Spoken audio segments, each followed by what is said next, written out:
Hi, I'm Cody Alexander with MatchQuarters.com. In this installment of Chess Match, we're going to look at the Tennessee Titans versus the Baltimore Ravens in the playoffs. Now, this was a game that really saw two run-heavy teams. Derrick Henry went off in the playoffs and really throughout the season, and then obviously Lamar Jackson had a fantastic year. Now, my intrigue is in how people decided to defend the Baltimore Ravens, and really what I would consider kind of their kind of a pistol option offense, built in with some modern NFL style passing game. And a lot of people want to see Lamar Jackson as just somebody that's a running quarterback, but really he's a great passer, had a good season passing, and really, how do you attack something like this? Because I think something like this is what can translate to the high school level and at least to the college level, and how you're seeing this. So what I noticed at the very beginning is that Tennessee did two things. They played man a lot. They either were in cover one, or in this instance they were really in kind of a zero coverage. And the reason why they did this is what a lot of option teams do, defenses against option teams do, is that they just say, look, we're going to man up the perimeter, and that means we're just going to hug the box with these guys. It allows these guys to really just kind of run free, and they don't have to worry about anything. So what you end up getting right here is this safety right here is going to sink down at the snap of the ball, and you essentially have man, and then what they're doing is these guys can now kind of divvy out. So if we end up getting something like this and he ends up leaking out, he can either take it, or you can connect him to it in what I would call travel. And so this guy now is in charge of this man. So if he ends up working this way, he's actually over top of everything. And so I'll give a couple examples of this. So in this first clip, you're really going to see Baltimore is going to run what I would call really this is just kind of just wide zone. And you can see how everything in this, you got to assume that the quarterback can run in it. Now, obviously with the back turn, he can't do this. And the pistol doesn't really give you, really doesn't allow you to kind of read and then attack the weak side of the game. You kind of have to open up to that side. But you can see the run through right here. He's basically going to be a free player through this. You're going to get him kind of inserting and then him attacking wide. So if something were to happen and he cuts back, you've got a safety through the run through, and it really just kind of cleans up everything to the front side. So as you can see, you get the safety run through, and he almost ends up making the play. And because it's man, that Sam linebacker now can hug the box. Now he ends up getting pinned, so that safety now is going to fill the alley. But again, you look at it and you've got man here, and then you've got the safety running through. So you really truly get that 9-man box that a lot of these press quarters or blitz coverage quarters guys really talk about. And you can see how everybody just kind of swarms in there. So this next clip is kind of going to be the same thing. Now, this is a little bit later in the game, and Baltimore is going to use a play-action pass, and you're going to see these safeties just really aggressively come up because, again, they're playing almost like this manish quarters. Okay, so this is really nothing more than a two-man route with a leak out by the tight end. Okay, so as you get this coming across, you get the play action, you can actually see these safeties are going to start hammering down in there. Okay, the 7-man box is intact. Now you're going to get that 9-man box. The issue with this is you're going to get really that deep cross concept with him kind of leaking out. So you're going to get your low, your intermediate, and your high concept look from the passing game. Now, one of the main issues with this is that the corner is actually outside leverage, and he kind of fades out. So it's not necessarily truly man. They're probably in some sort of quarters. But again, because of the style of offense, and you see this again in teams that are run heavier in option, and you're playing a quarters team, it almost turns into man coverage. So you see this go across. Instead of staying high and using hash leverage to help him on the post or to hammer down on any kind of naked route that comes out of the backfield, he's going to go ahead and he sinks in. he's going to sink in as well. Well, the issue is now I've got this guy leaking out and an outside kind of feathered alignment and technique here. So now I'm in trouble on this crossing route. So the corner's late. Now, this is a nice job by the strong safety here to robot. So he's going to end up roboting underneath and end up meeting it. And Lamar Jackson, that's who they're going to end up passing it to, because when he snaps his head around, he sees him down.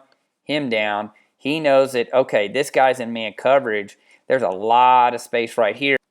You can see right here, just off of alignment, that this kid is, he's open right now. So you're going to already see him start to robot, work into this area of the field.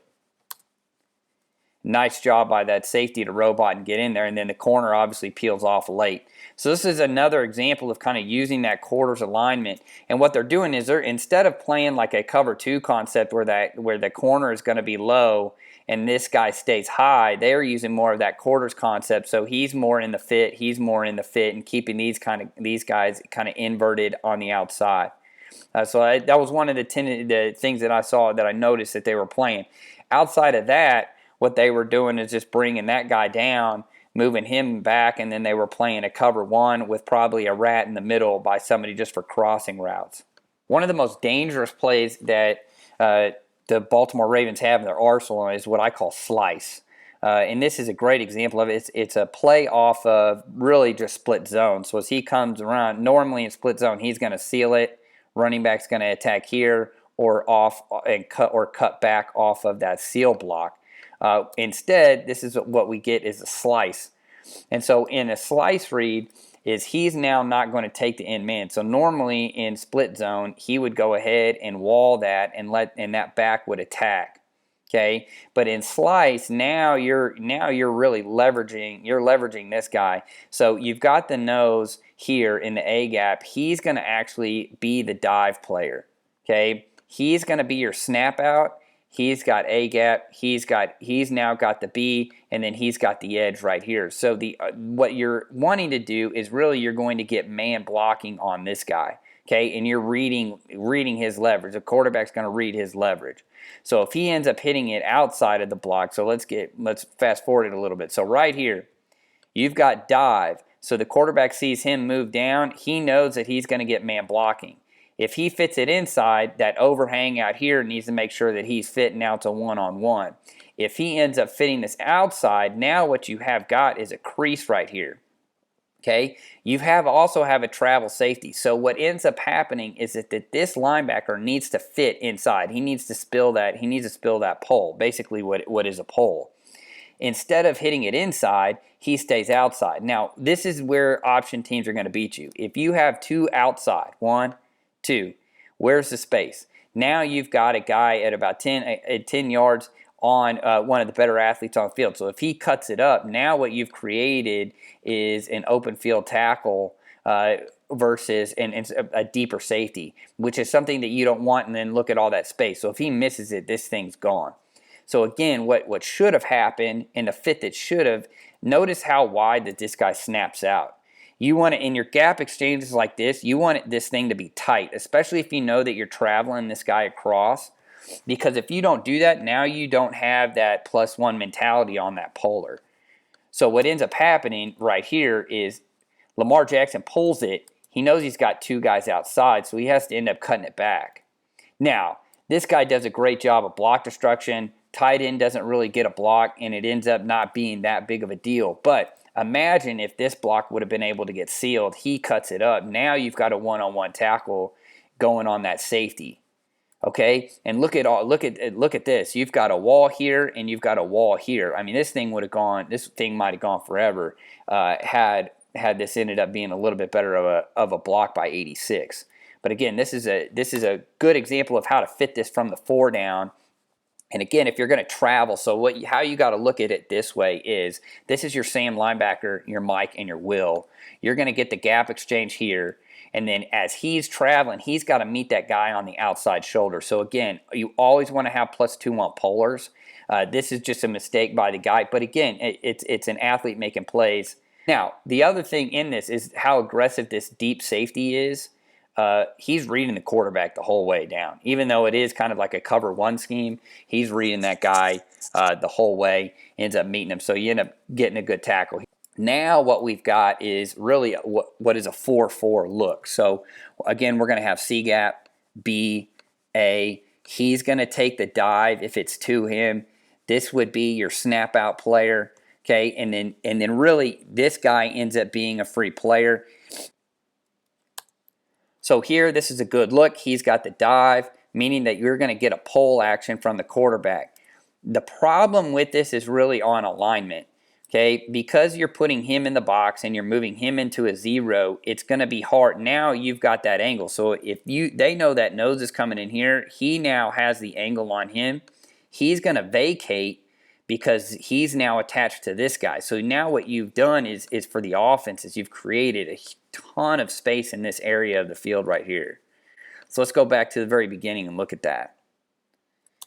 And you can see him pushing him over so that they can get that stack look in the box. Okay, 78 doesn't have to work hard at all because that nose goes right, that G goes right into the gap.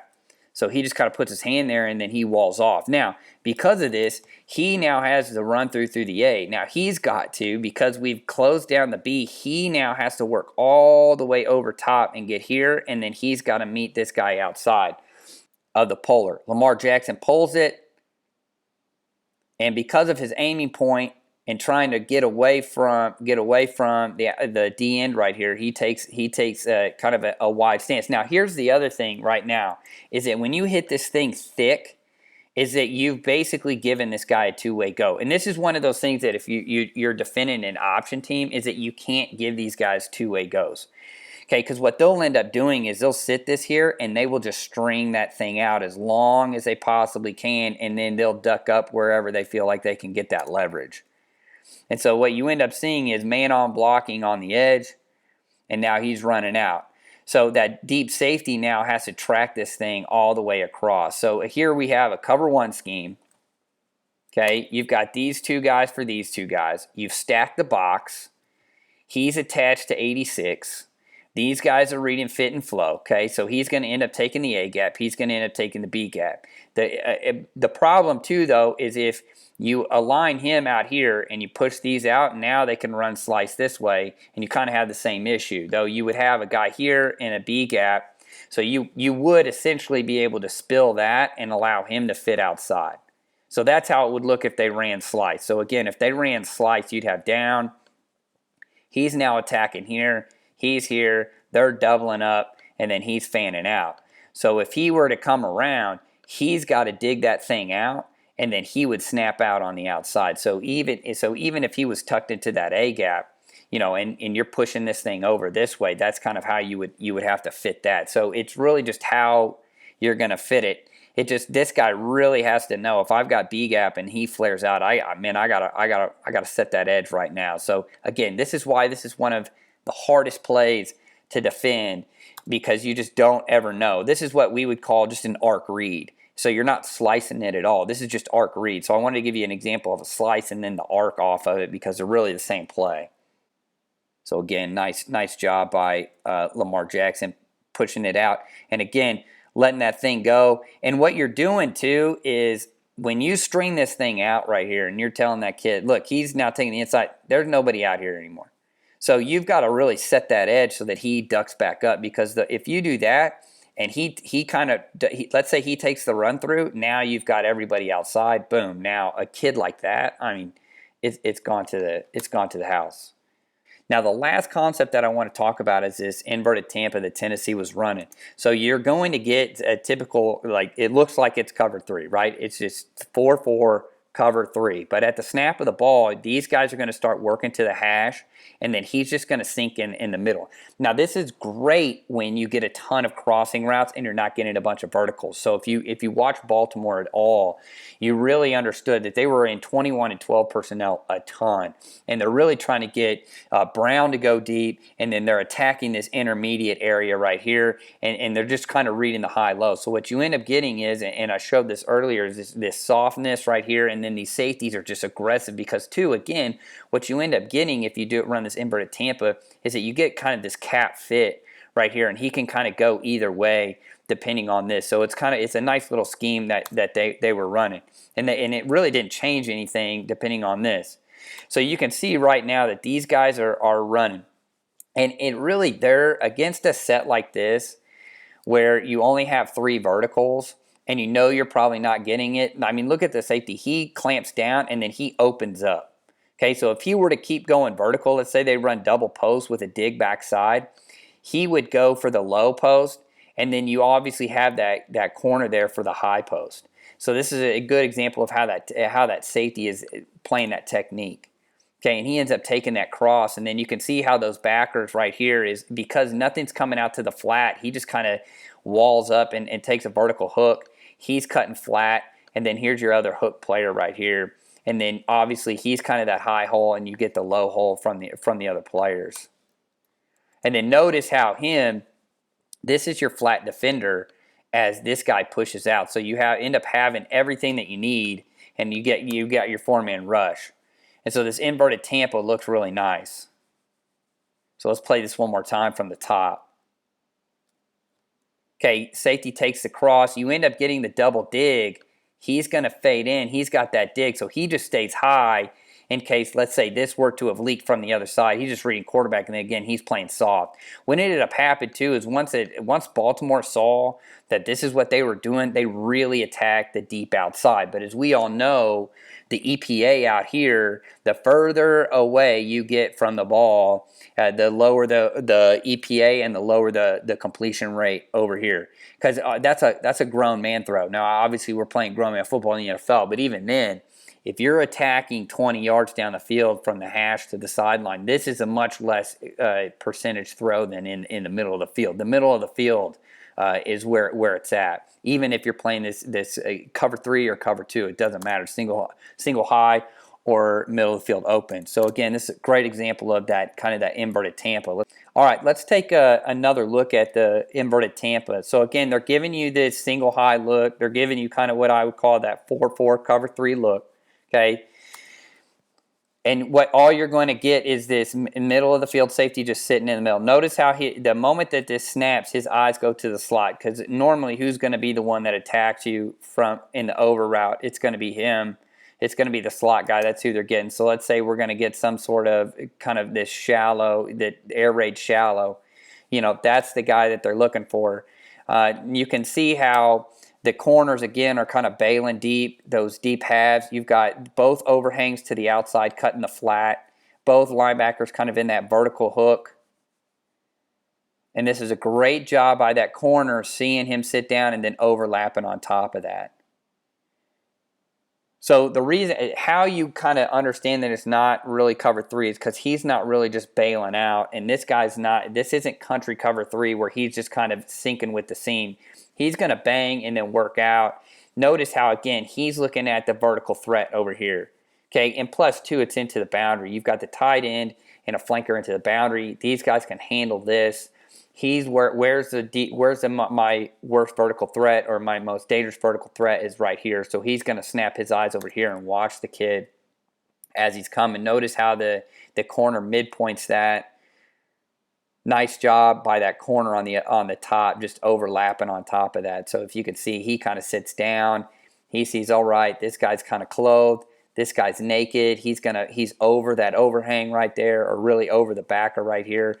And as he curls in, I'm going to curl in as well, knowing too that he is working to that side because that's the most dangerous vertical threat.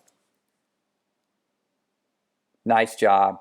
Live to play another day. So that is the 3 kind of chess match pieces that I saw in the Baltimore versus Tennessee game.